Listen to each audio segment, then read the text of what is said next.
Соединетите држави и Европската унија го поздравија ослободувањето на новинарката на Радио Слободна Европа Кадиџа Исмаилова, откако Врховниот суд на Азербеџан ја суспендира незината затворска казна од 7,5 години.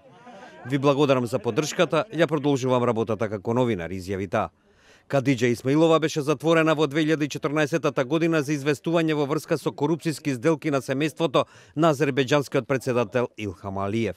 Судот во Баку ги преиначи обвинувањата против Исмаилова за проневера на имот и злоупотреба на службената положба, но ги потврди незините обвинувања за нелегално предприемништво и затајување данок. Затворањето на Исмаилова поттикна осуда од страна на меѓународната заедница, како и барање за нејзино ослободување. Ова е позитивен чекор и ја охрабруваме владата на Азербеџан да ги отфрли другите обвинувања против неа, соопшти Стейт Департментот, кој додаде дека доколку Азербеџан ја прошири слободата на говорот и изразување, како и просторот за граѓанските организации, тоа ќе доведе и до зацврстување на односите меѓу Баку и Вашингтон. Шефицата на европската дипломатија Федерика Могерини побара ослободување на другите кои поради политички причини се во затвор во Азербеџан. Представникот на ОБСЕ за слобода на медиумите Дуња Мијатовиќ оцени дека ослободувањето на Кадиџа Исмаилова е многу позитивен чекор. За жал, казната на Исмаилова е само суспендирана и повикувам да бидат окинати сите обвинувања против неа, изјави Мијатовиќ. Председателот на BBG, Џон Ленсинг, ги повика властите во Баку да ги запрати истрагите против другите новинари кои работеа во бирото на Радио Слободна Европа пред тоа да биде затворено.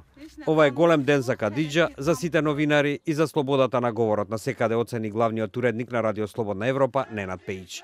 Поддржувачите на Исмаилова побараа незиниот случај да биде изнесен пред Европскиот суд за човекови права. I will of course go further to the European Court and Се разбира, ќе одам натаму во Европскиот суд и ќе се борам додека се докаже дека не сум виновна по сите обвинувања, рече 39 годишната Исмаилова, која за незината истражувачка работа има добиено многу меѓународни награди.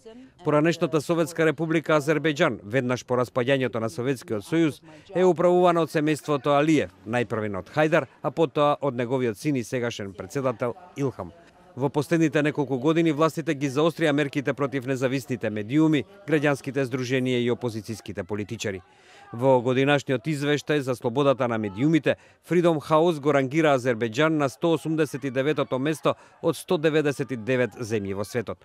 Freedom House соопшти дека во Азербеџан се уште има над 80 политички затвореници.